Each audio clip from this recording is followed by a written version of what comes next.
On this episode of Building Men, tapping into what really matters and reframing the idea of unfortunate events. An interview with none other than Austin Linney.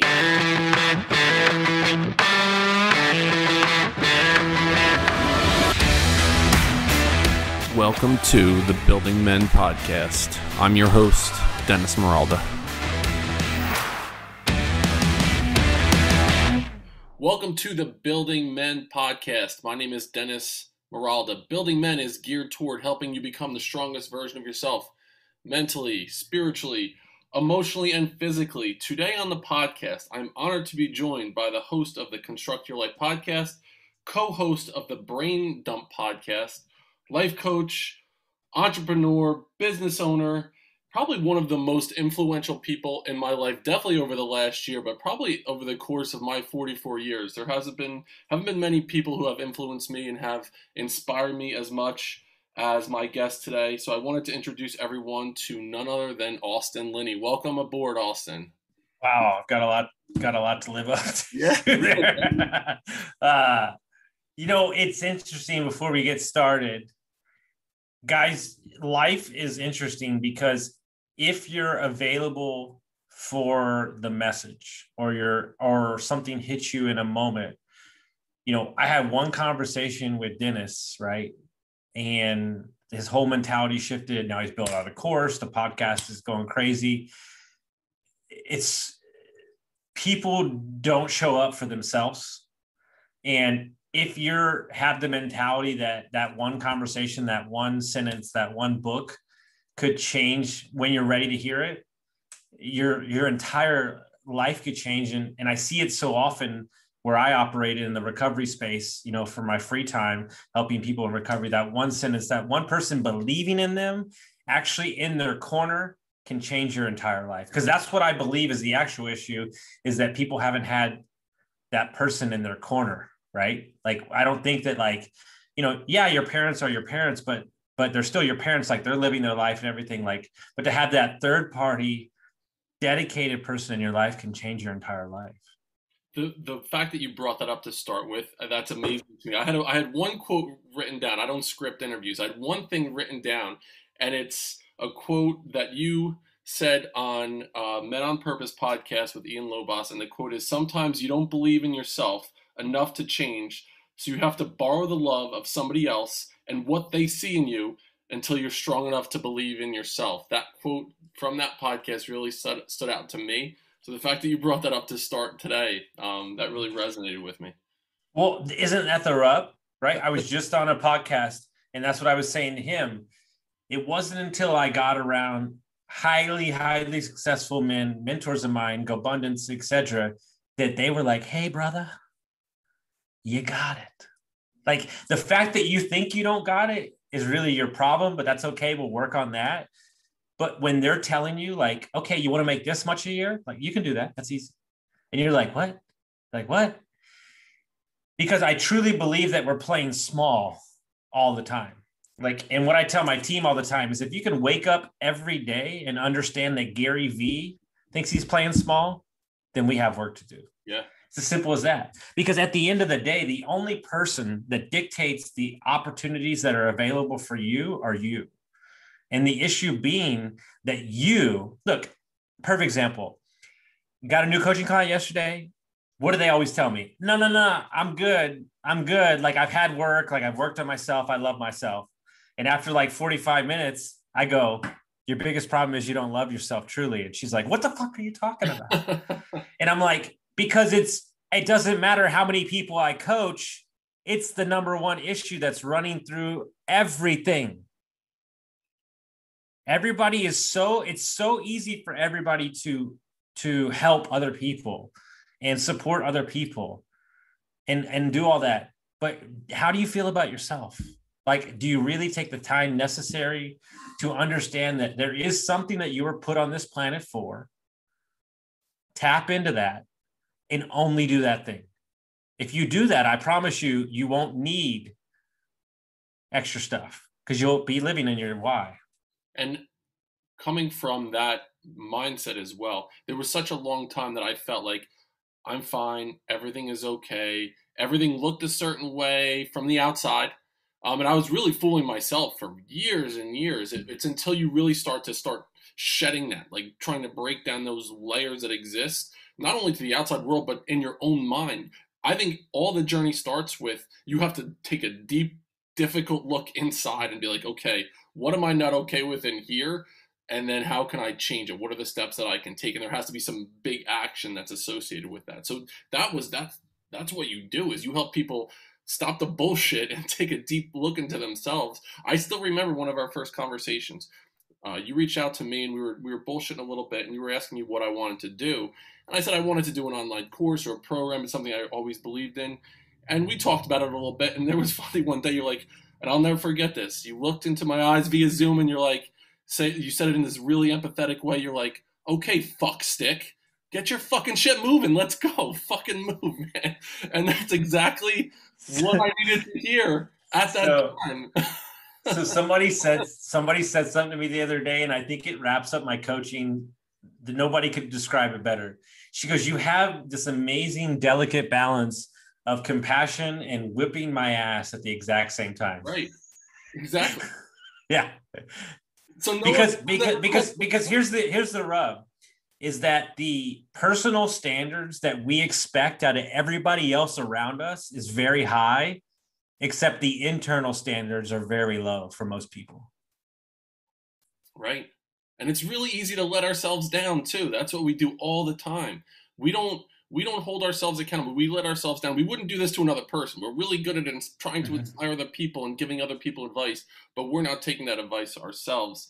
And so you talked about the space that you work in, or with people that are really that are going through some challenging times. It could be that they're trying to get over something. It could be an addiction to whatever. So how did you get into that space? So from where you were, and you're a Texas guy.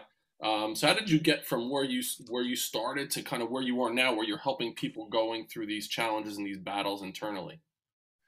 Yeah, it's interesting.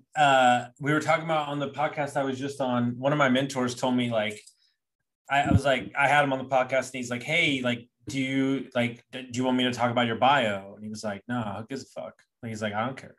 He's like, my failures are what define me. And so as I look back on my life, like my failures, my blowing my life up multiple times is what I coach. It's what I've been through. And where that started for me was, 17 years old. My parents decided that I was misbehaving in school.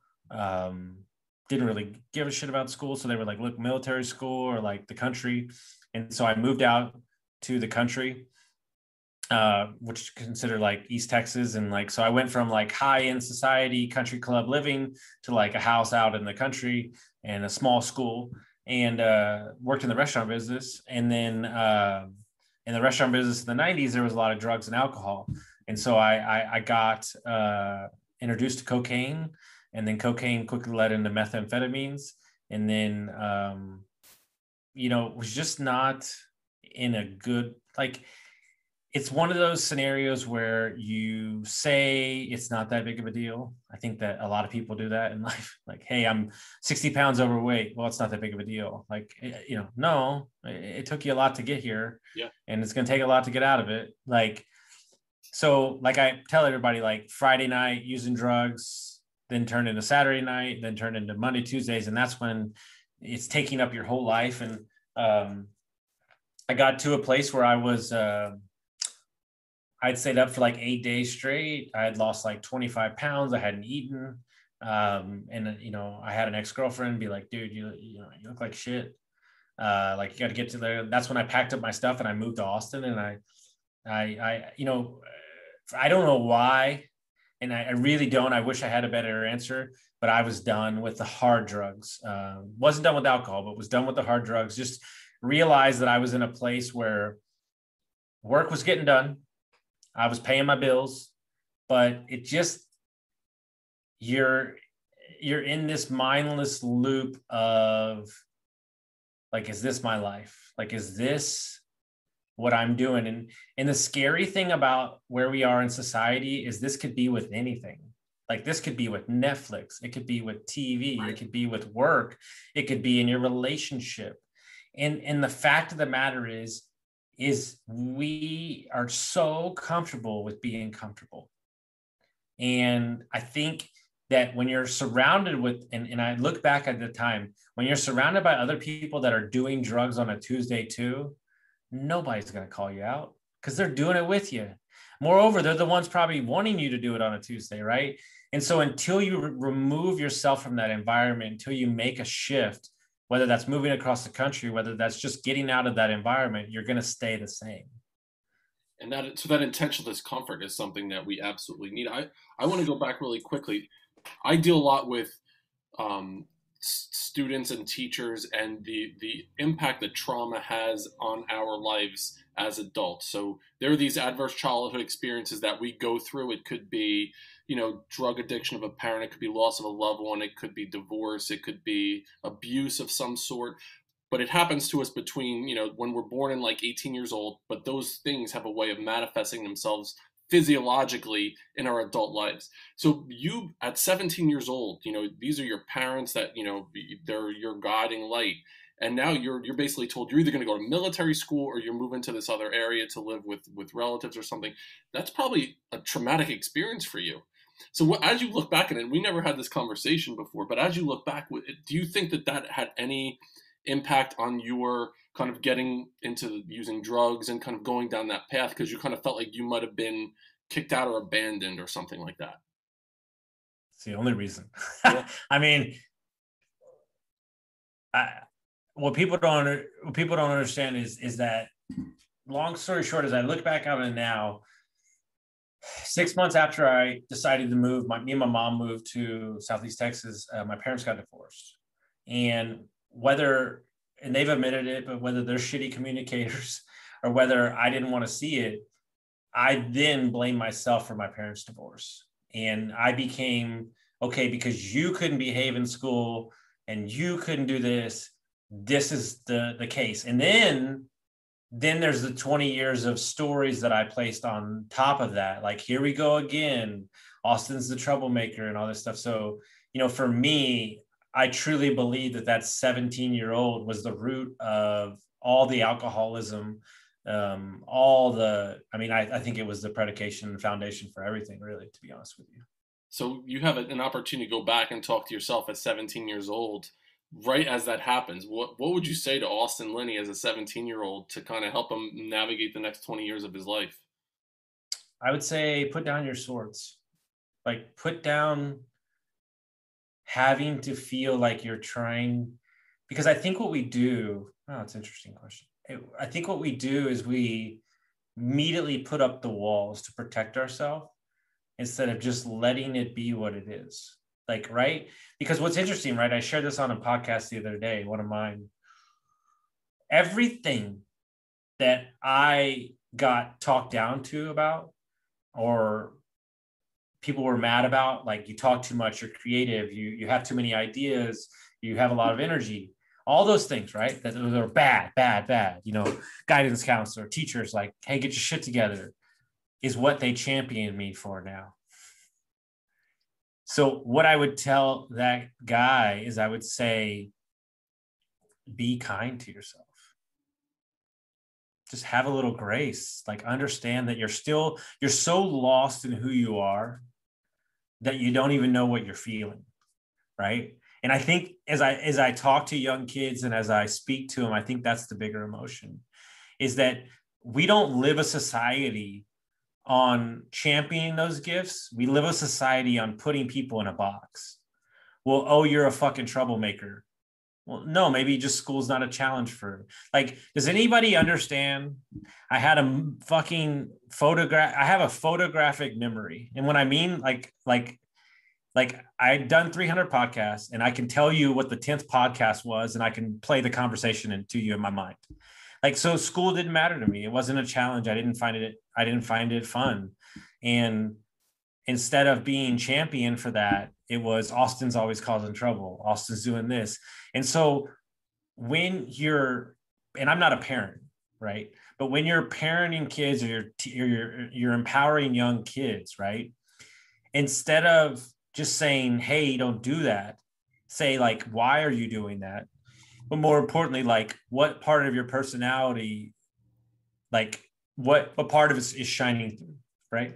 That's my thing with like we like herd mentality, right? Like so like don't be outspoken, don't try to win, don't try to be different, don't try to do any of those things, don't try to care, don't try to take risk.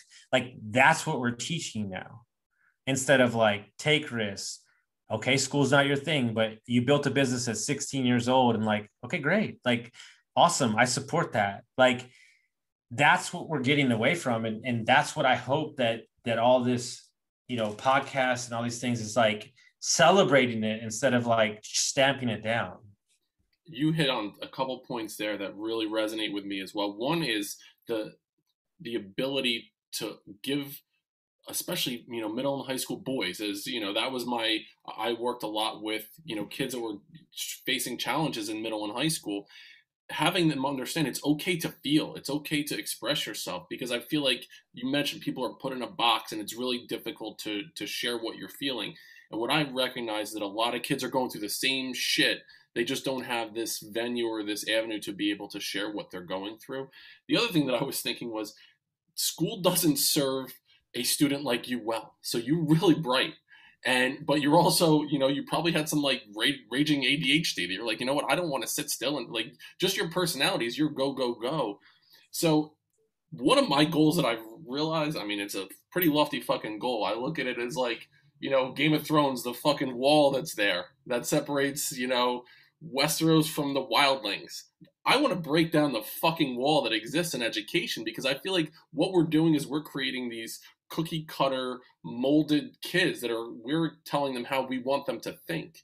So if we had an opportunity to go back and kind of reinvent the education system, in your opinion, what are things that would have really helped you as a high school student to kind of get to where you are now? What lessons might you need to have learned? What courses? What maybe even the structure of it? As I think that just the structure of the education system, what could we do different to make it better for this generation moving forward?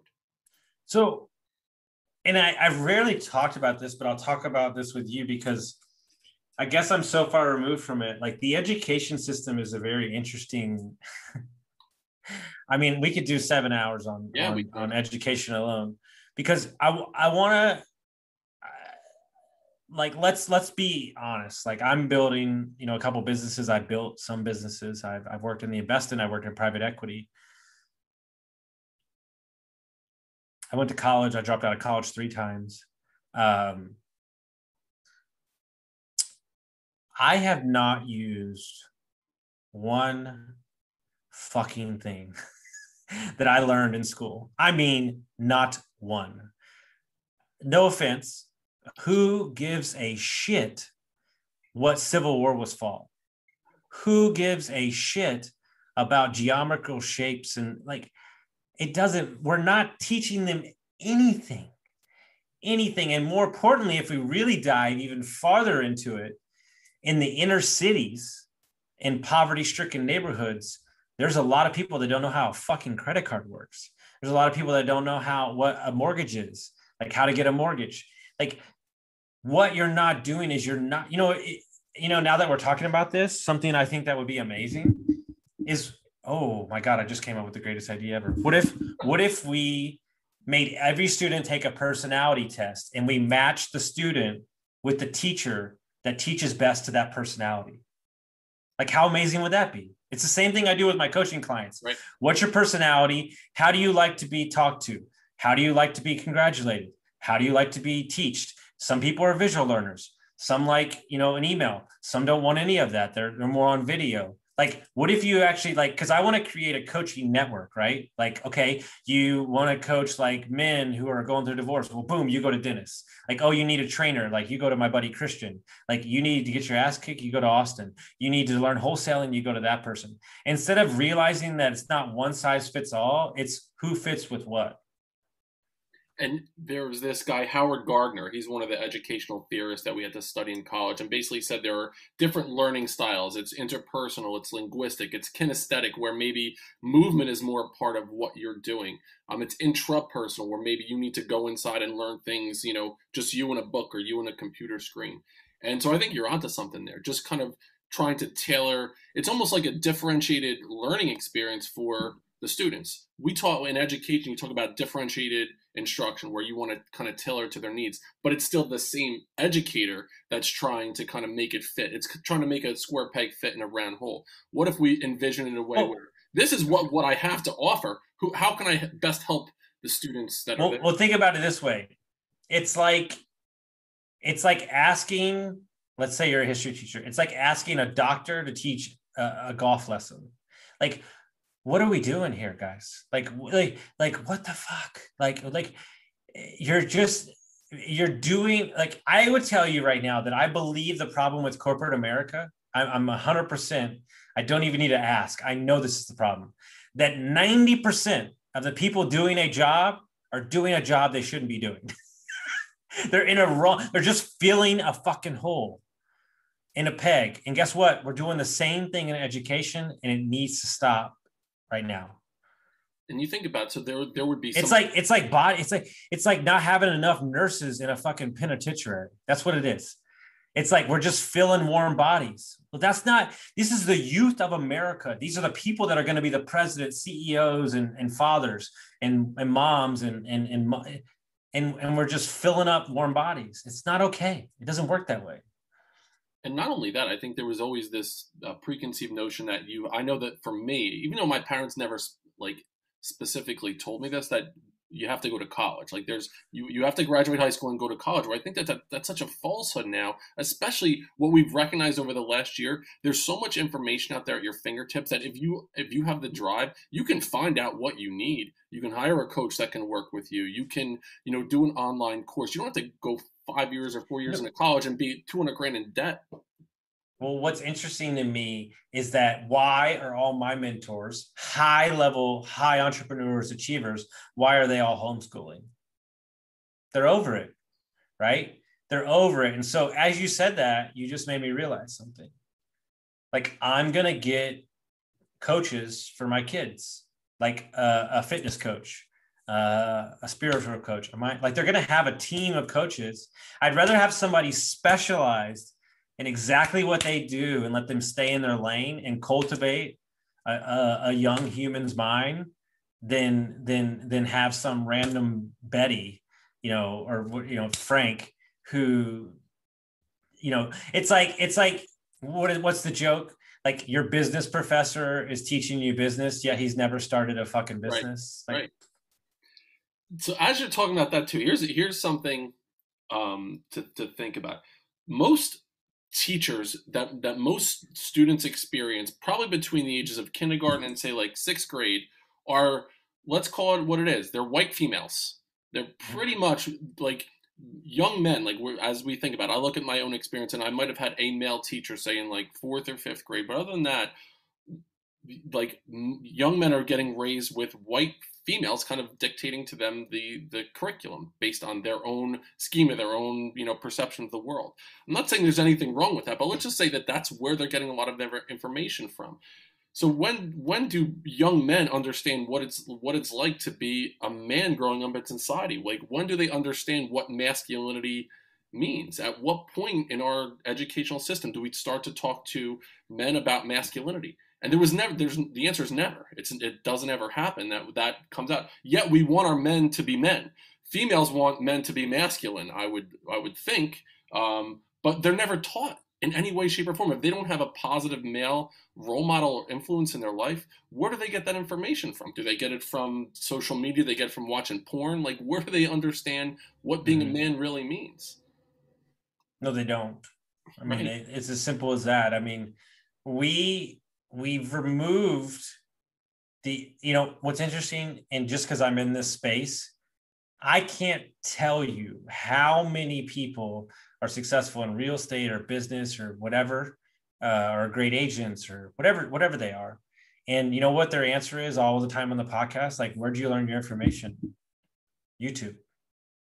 Mm-hmm. YouTube. Like, and so that's become the new teacher in America.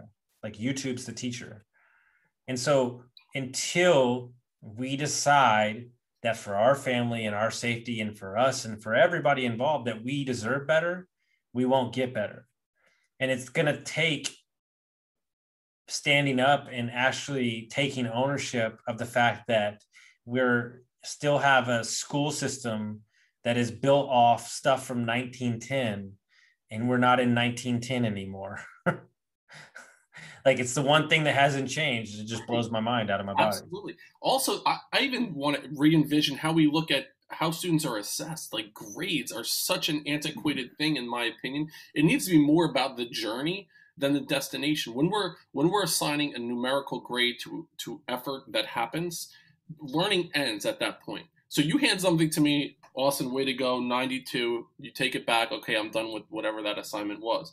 But if it's more about the journey, like, what do you want to learn about? If it's about entrepreneurship, then let's help you start a business and let's go through that process. And it's more about the process than it is about the product in education, in my opinion. That's what we have to kind of get towards in some way. It becomes more about the journey and the experience that you have. That's where the learning happens. And then having someone that could coach you along the way, that can say, hey, this went really well. Let's talk about it. Or this didn't go well. Like, let's talk about what can you learn from that. And without saying the word, call them a fuckstick when they need to be called a fuckstick, basically. Yeah, I love that for sure. Okay, we might get some parents on us for that, but yeah, we'll get there. Maybe we'll say it in a more PC way. So going back to your story, so now you're in this restaurant business, right? And you're kind of living life like hard. You're living life hard, and then you've had a series of unfortunate events that happened in a really short period of time that left you, sleeping on your buddy's floor in a closet, and you were in these really tough situations. How did you finally pull yourself out? Like, was there a moment that you had, or was it a person, or was it? So I'll actually change a word there. Not unfortunate events, fortunate events. Okay. I like because that. The reason is because my decisions are what got me there. And so if I were to say unfortunate events, it would be like I didn't have control of what was going on, but I did. I love that. And so at the end of the day, my bad decisions or bad choices did get me where I was, which was sleeping in a closet, cut off from my parents. I was working construction, 60 hours a week, trying to save up money, living off ham sandwiches.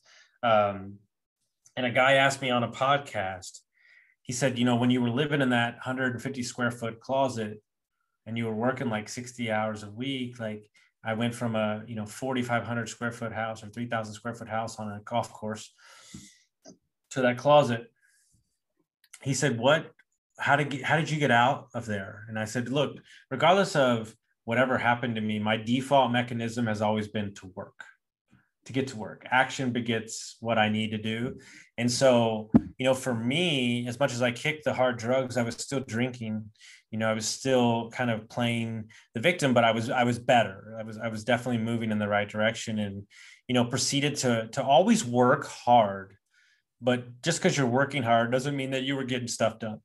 And so I, proceeded to be what you would classify a functioning alcoholic for about 20 plus years. I've been sober 2 years and 3.5 months, 4 months. So I started getting sober at like 36. I tried for like 28 days. I was going 30. I couldn't make the extra 2, and I had a drink, and I was like super upset with myself because it didn't really make me feel good anymore, but it was like driving me crazy. So I had to like do it. And I was like, gave myself 30 days. And I was like, you know what? I was in business with these 2 guys who had been like 9 months and 10 months sober. And I was like, they're like, look, if you ever try to like, just really try to like dedicate yourself to it.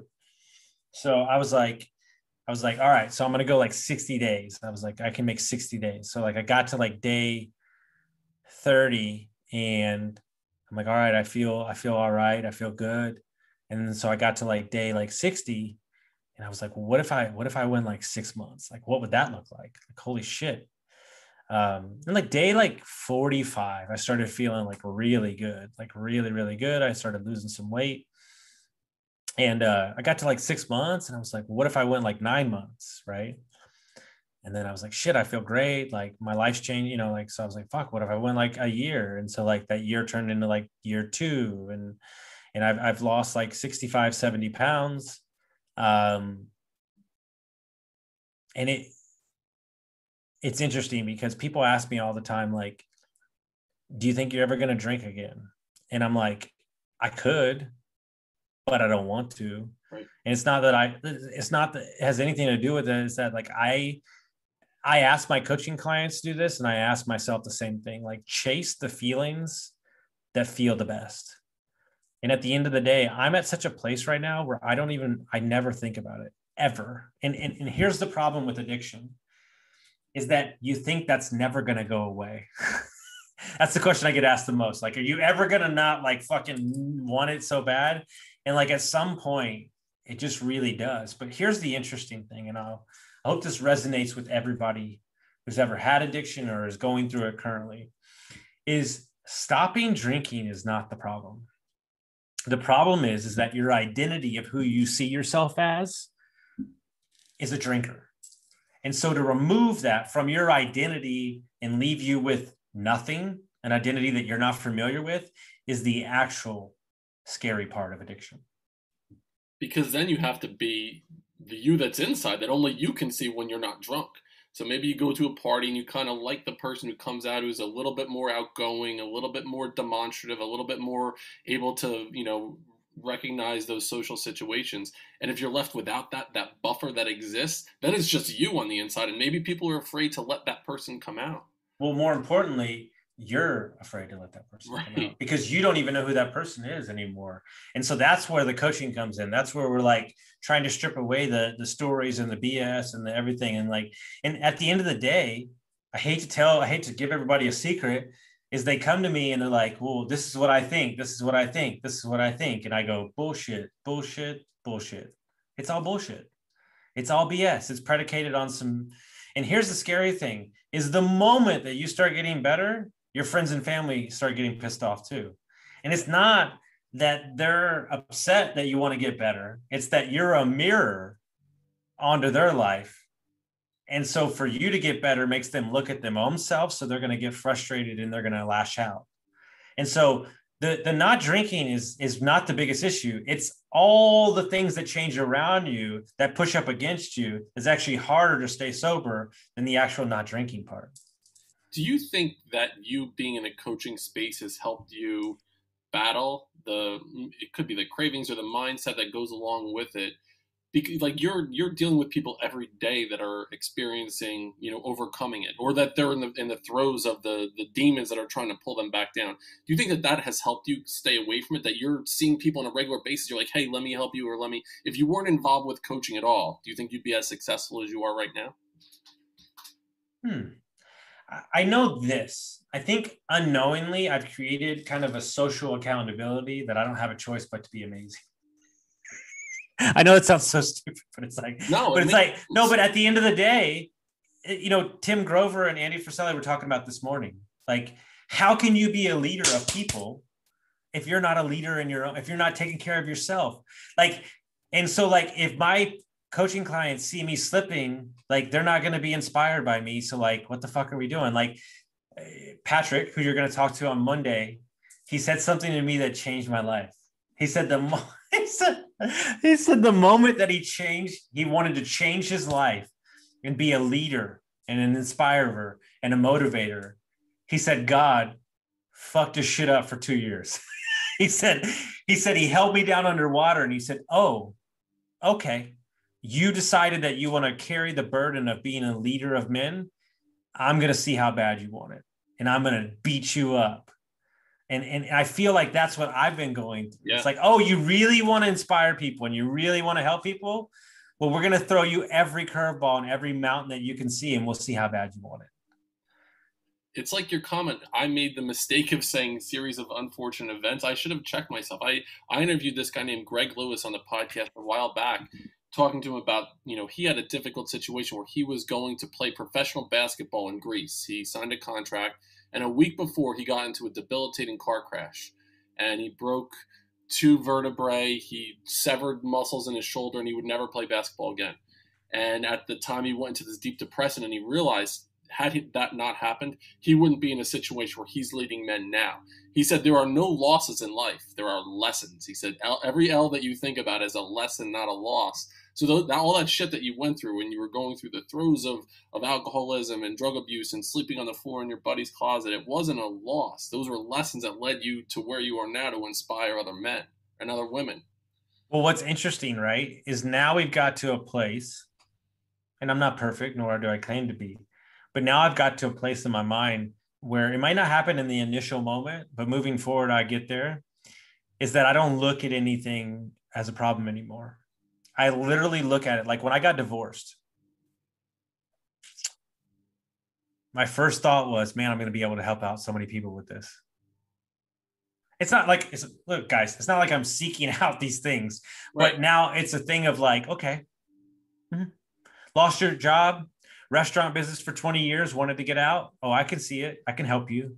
Like when you switch it around that way, then you become a servant and you lift up and you impact instead of playing the victim. And the victim's not going to get you anywhere, because at the end of the day, you have to ask yourself, like, what is this teaching me? Because everybody's teaching you something.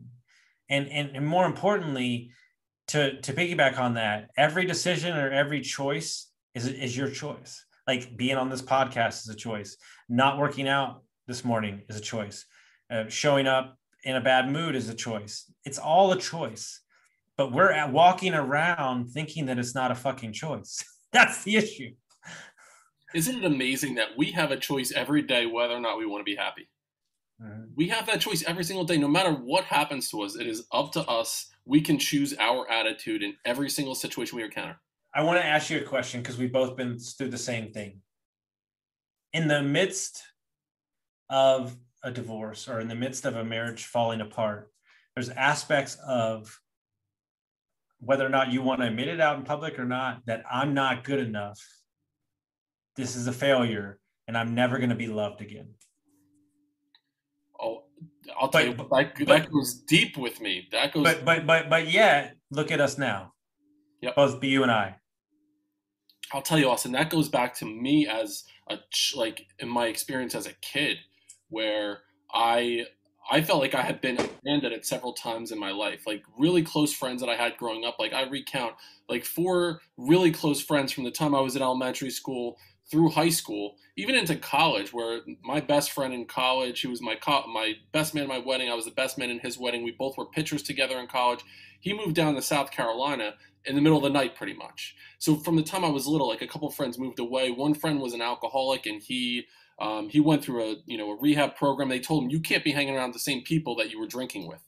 So you need to kind of cut ties. So there were a couple of people in my life that I felt like abandoned me. And then there was a time as I was going through my separation, I was like, what is it about me? Like, am I not lovable? Am I not worthy enough? Am I not able to like keep people in my life that want to be around me? So I went through this it was part of my depression. I went through like, what's wrong with me that these people don't want to stay in my life anymore? So I had to do this really deep look, and I had to be like, you know what? You can't worry about that. You need to worry about what is inside of you and what you can do to better yourself. And then hopefully everything else will fall into place. Well, what's interesting, right? I have a girl that I'm helping right now who is mom of 3, almost killed herself twice from drinking, sober now, lost 30 pounds, just won fitness CrossFit of the month at her local CrossFit. She's doing some work for me now.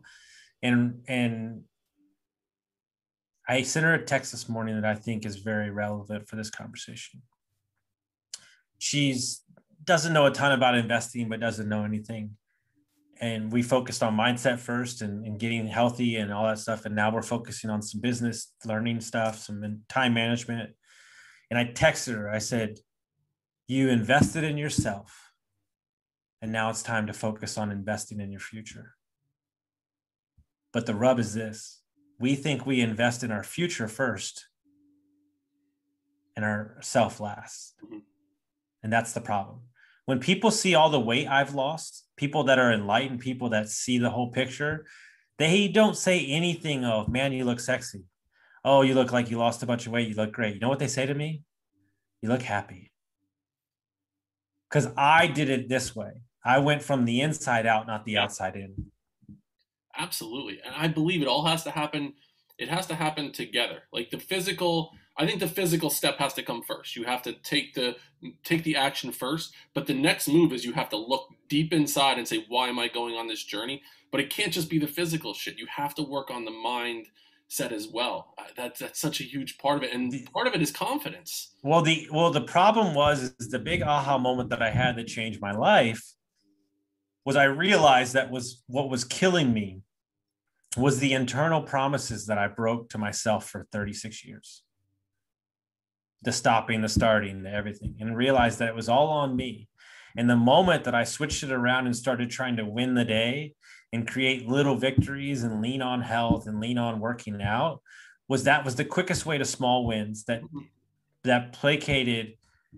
Like, this is something I don't share a lot.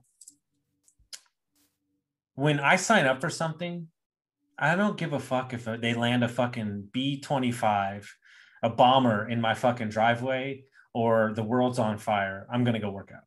Like, because here's the thing, that me not completing something, no matter the obstacle, is a promise I made to myself when I got sober. And so you're not going to stand in my way, because that's a promise, an internal contract that I signed with myself, that when I fucking start something, I finish it, because that was my problem for 36 fucking years.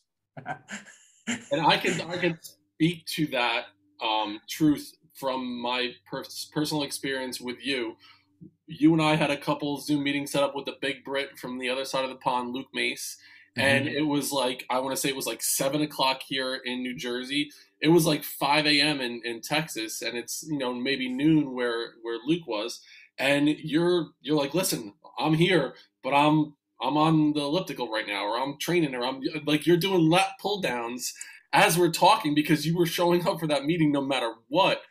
And so the whole idea of your daily habits and the daily routines that you have in place, I'm such a big believer in. If you want to make big changes, you have to start with small incremental wins. You have to start with the daily habits that it just becomes part of what you do and what you're about. So it's like, it takes 21 days to create habit or something. It takes 3 months plus to create a lifestyle or to change your lifestyle. What are certain things that you're doing every single day that's helping you achieve these big gains by these? You know what's interesting? I think the number one issue in America is we don't drink enough water. I mean, it sounds so simple, right? But like, that's one. Mm-hmm. Second thing is I read 10 pages of a book a day, guaranteed. That's happening. My sanctuary for me, is just for me, because I have a very busy day most days and there's a lot of energy expended, is I take 45 minutes in the morning and I go for a walk. I read my pages on the walk, or I'll listen to a book, or like whatever. Like, it's just kind of my start to the day. That's super important to me. My thing is my days get away from me sometimes. And so I try to make sure that I knock out everything that's for me in the morning. And I try to get it in early. And that way, like I call it a pseudo armor. Like, I'm taking the time for myself to pour into myself and putting on my armor to go out and face the world. And too many times we go to work at 9:00 and we're getting up at 8:40. We're throwing on a shower, and it doesn't work that way. How can you show up as the best version of yourself when you haven't showed up for yourself in the morning? Yeah, absolutely. I just connected you with Stephen Mathis, who he'll be on, it'll be you and him back to back on the podcast. And his thing is about those daily habits, those daily things. And one of the things that he says is, drink enough water every day. Absolutely. That's such a huge thing that people do not do enough of. But again, that's self-care, like investing in you. So, I mean, I look at today's, discussion was investing in yourself, but also having the courage to look deep within you to see the kind of, chinks in the armor almost. Like, but here's the more important and the powerful word here is giving yourself permission to invest in yourself. Right. And what I mean by this is you have to almost hack yourself. Look, he's coming up on the podcast in a couple weeks, maybe. I have met a human being, and this is hard for me because I rarely do things for myself most of the time, that has changed my life. And he is a bodywork specialist. He's a massage therapist, energy guy. And he comes over like once a week. And because I'm more predicated on if I'm going to pay somebody or I'm going to give somebody my money, I'm held more accountable to him. Yeah. So for that hour and a half that he's working on me, I'm meditating, we're listening to meditation music, has changed my entire life. Like I literally walk out, but like allowing myself the permission to spend money on something like that and say, I need this. And Sal was the one that actually told me that like healers need healers. Like as a coach, you're learning, like there's a lot of energy involved in this. And so if I'm not taking the time to like turn myself off, like he's like Ray was saying, like, you almost need me to be the best coach you can do. And I was like, yes, 100%. Like, but I had to realize that in my own head, right? Because like we can go, but we need to make sure that we're showing up as the best version of ourselves. Because like I tell everybody, time in work isn't the thing, because that can be effective. Like actual efficient, potent time in work is what we're searching for, not just time in work. It's really easy for us to spend $7 a day at Starbucks, $1,200 on brand new iPhone. That's easy for us to rationalize and do. $100 once a week to go out to dinner, but to invest in ourselves through a course or working with a mentor or a coach, people are really hesitant to do that, to invest that money in themselves. But I've certainly seen the power in taking that risk, investing in yourself, because the payoffs are exponential when the confidence that you build in yourself based on that experience won't only help you. There's that ripple effect that you spoke about as well that will help other people down the road. Mm-hmm. That's the beauty in that whole mentoring and coaching part as well, is that you're only helping yourself, you're helping every person that you're showing up for in your life in some way. It's the pond, the ripple effect of impact, right? And so like people think I'm being aggressive when I say this, but I said this just yesterday too. Like when I'm coaching you, I don't give a fuck about your spouse. To be honest with you, I don't care about your kids. I don't care about your mom. I don't care about your brother. I don't care about your boss. I care about you, what you want. I don't want to hear about what they want. I'm here for you. Well, why is that the case, Austin? Well, because if you're the best version of yourself, then it's going to ripple effect in every other aspect of your life. Because when you start loving yourself completely and your internal standards go up, the people around you will notice and they'll raise their standards. What does Ed Milet say all the time? Temperature regulates a room. So if your internal temperature as an entrepreneur and a human being is 75, 80, well, the AC is going to regulate it. Well, when you step into a room of millionaires, that internal temperature goes up automatically because they're holding that space in the room. So when you were hanging out with the guys at the restaurant and everybody's like, hey, fuck it, we're going to do some Coke tonight, that's part of what we do. You're like, yeah, that's part of what we do. When you're hanging out with people that are raising your game, it's like, yeah, this is what we do, right? We're going to raise the temperature in the room here. Perfect example. Your life's changed when you're having meetings at 5 and 6 a.m. instead of being drinking at the bar at 10 o'clock at night. Right. Or the meetings that you're having at 5, 6 a.m. are like from the night before that you're like, hey, let's fucking keep this party going with an 8-ball right now. Yeah, exactly. Yeah, the meetings have changed for sure. So my last question to you, not that I've asked a ton of questions, it's more just been us bullshitting, but I like to think of it as what you're doing right now is you're planting seeds and you're watering them and they're growing based on your interactions with people. So if I were to say, you're on your deathbed right now, and I could say, Austin, what is one thing that you've done to leave a legacy or to kind of perpetuate your life's mission? What would that be? One of the things I live in is that I want to leave it better than I found it. I think that's super important. But at the end of the day, my why is to impact everybody I'm around, lift them up. So at the end of the day, that'll never be a task that I complete. And I just want to walk off this earth, giving people the freedom to be themselves, giving people the freedom to understand that their story matters. It doesn't matter if it was bad, good, or you had money, or you didn't have money, or it was not drugs. It doesn't matter. Your story matters. And by you tapping into it and sharing it, you're going to help one person. And if you've helped one person, then you've done your job. That's a beautiful way to end here, Austin. I really appreciate it. How can people on the Building Men podcast that are following along either on Building Men or on Instagram, how can they reach out to you? How can they get in touch with you? So austinlinney.com has my podcast and a lot of other stuff, but reach out to me on Instagram. I'll totally respond to you on DMs.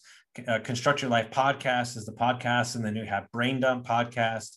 So any of those app forms, YouTube, Facebook, whatever, just check it out. Go check out the amazing episode with Dennis.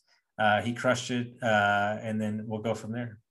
So the date of that episode, I want to say it aired on February 8th. Mm-hmm. I'm just trying to match your photographic memory there. I want to say it was February 8th. Let's see, man. Let's see. No, but I wanna say something for anybody that's listening that's a fan of Dennis. I meet a lot of people. I don't know if there's a human being that is more firm and stands taller than this human being does, Dennis, and what he stands for and what he's going to do in this world and what he's going to impact. It's so amazing to meet somebody that truly shows up for people in the way that he does. And I know he's just getting started, and it's an amazing honor to have a front row seat to be able to watch him create a space for people to change. And I'm so excited to do things with him in the future. And it's been an amazing journey to watch just you explode and come out of your shell. It's fucking awesome. I appreciate that. You got me choked up here a little bit.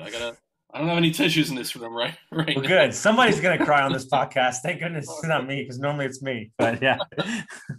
Austin, thank you so much, brother. I really appreciate it. I mean, you have really inspired me over the last, like I mentioned, the last 6 months since I've met you of my life. This journey that I've gone on, it couldn't be where it is right now if it wasn't for you. I truly believe that you believed in me in a time when I needed someone to believe in me. And I'm eternally grateful for the rest of my life moving forward, and really excited to see what we can kind of collaborate on and move forward with together.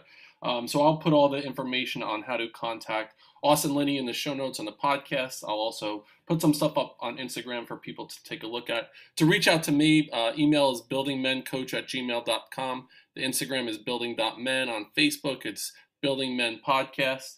Again, Austin Linney, thank you so much, brother. I love you. I truly appreciate everything and our connection together. And we'll see you next time on Building Men. All right. Thank you, guys.